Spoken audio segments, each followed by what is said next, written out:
क्या दुनिया एक बार फिर परमाणु हथियारों की दौड़ में लौटने जा रही है? क्या दक्षिण एशिया में नया न्यूक्लियर संकट खड़ा हो सकता है? क्या पाकिस्तान गुपचुप तरीके से परमाणु परीक्षण कर रहा है?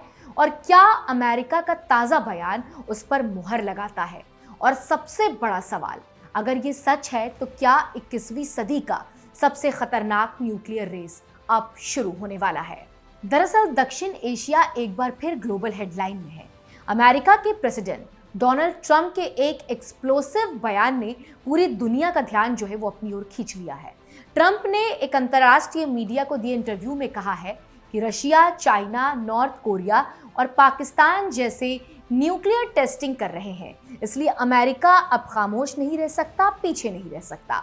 उनका ये बयान सिर्फ एक पॉलिटिकल स्टेटमेंट नहीं बल्कि जियोपॉलिटिकल सर्कल में एक शॉक वेव की तरह फैल गया है। लंबे समय से पाकिस्तान पर सीक्रेटली न्यूक्लियर एक्टिविटीज करने के आरोप जो हैं वो लगते रहे हैं, लेकिन अब ट्रंप के इस बयान ने उन शकों को और ज्यादा मजबूत कर दिया है। अगर पाकिस्तान सच में न्यूक्लियर टेस्ट कर रहा है तो इसका डायरेक्ट इंपैक्ट भारत पाकिस्तान के रिश्तों और रीजनल स्टेबिलिटी पर पड़ता हुआ दिख सकता है। अमेरिका के राष्ट्रपति डोनाल्ड ट्रंप ने कहा है कि पाकिस्तान परमाणु का परीक्षण कर रहा है। पाकिस्तान को लेकर लंबे समय से आशंका थी कि वो परमाणु परीक्षण कर सकता है और अब डोनाल्ड ट्रंप ने इस बात पर जो है वो मुहर लगा दी है। डोनाल्ड ट्रंप ने इसका खुलासा सीबीसी न्यूज को दिए गए एक इंटरव्यू में किया है, जिसमें उन्होंने कहा है कि रूस, चीन, उत्तर कोरिया और पाकिस्तान परमाणु परीक्षण कर रहे हैं, इसलिए अमेरिका अब पीछे नहीं रह सकता। ट्रंप के इस बयान के बाद दक्षिण एशिया में तनाव बढ़ सकता है। एक नई परमाणु रेस भारत के साथ शुरू हो सकती है। इस चैनल में जो ये इंटरव्यू था वो 60 मिनट का था। इस इंटरव्यू के दौरान डोनाल्ड ट्रंप ने कहा कि अमेरिका अपने बड़े परमाणु भंडार के बावजूद एकमात्र ऐसा देश नहीं हो सकता जो परीक्षण ना करे। अब आपको बता दें कि पिछले हफ्ते दक्षिण कोरिया के वुसान में चीन के राष्ट्रपति शी जिनपिंग से मुलाकात से ठीक पहले डोनाल्ड ट्रंप ने अमेरिकी अधिकारियों को तत्काल परमाणु परीक्षण कार्यक्रम शुरू करने के आदेश दिए थे। डोनाल्ड ट्रंप ने इंटरव्यू में कहा है कि मैंने कहा है कि जैसे दूसरे देश कर रहे हैं उसी तरीके से हम भी परमाणु परीक्षण करने वाले हैं।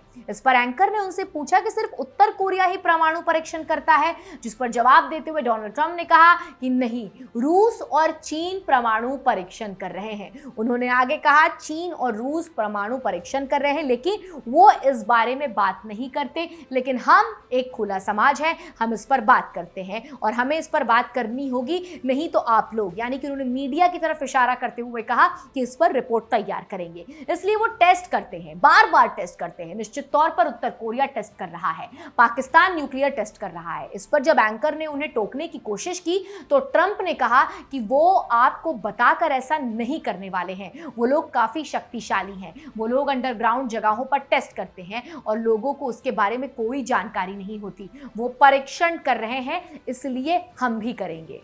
आपको बता दें कि SIPRI के मुताबिक भारत के पास इस वक्त करीब 180 न्यूक्लियर वॉरहेड होने की संभावना है, जबकि पाकिस्तान के पास करीब 170 के करीब न्यूक्लियर वॉरहेड हो सकते हैं, जबकि चीन के पास करीब 60-100 परमाणु हथियार हैं। चीन अपने परमाणु कार्यक्रम को तेजी से बढ़ा रहा है। वहीं पाकिस्तान ने 1998 में भारत के परमाणु परीक्षणों के जवाब में अपने परमाणु कार्यक्रम को सार्वजनिक किया था और तब से ये क्षेत्र लगातार न्यूक्लियर हथियारों की दौड़ में फंसा हुआ है। भारत की परमाणु नीति नो फर्स्ट यूज सिद्धांत पर आधारित है, यानी कि वो पहले हमला नहीं करेगा, लेकिन पाकिस्तान इस नीति का पालन नहीं करता है। पाकिस्तान के पास अब छोटे टैक्टिकल न्यूक्लियर वेपन्स यानी कि TNWS भी है, जिन्होंने सीमित युद्ध के लिए उसने बनाया है। 33 सालों के बाद न्यूक्लियर क्यों कर रहा है अमेरिका, ये सबसे बड़ा अहम सवाल है। तो अब आपको बता दें कि संयुक्त राज्य अमेरिका 33 वर्षों के अंतराल के बाद परमाणु परीक्षण शुरू करने जा रहा है। अमेरिका ने आखिरी बार परीक्षण 1992 में किया था। इसके बाद शीत युद्ध के आखिर की घोषणा की गई थी। सोशल मीडिया पर ट्रंप ने कहा है कि उन्होंने पेंटागन को हमारे परमाणु हथियारों का समान आधार पर परीक्षण शुरू करने के निर्देश दिए हैं, जो रूस द्वारा नई न्यूक्लियर सिस्टम के परीक्षण और चीन द्वारा बैलिस्टिक मिसाइल की तैनाती के जवाब में है।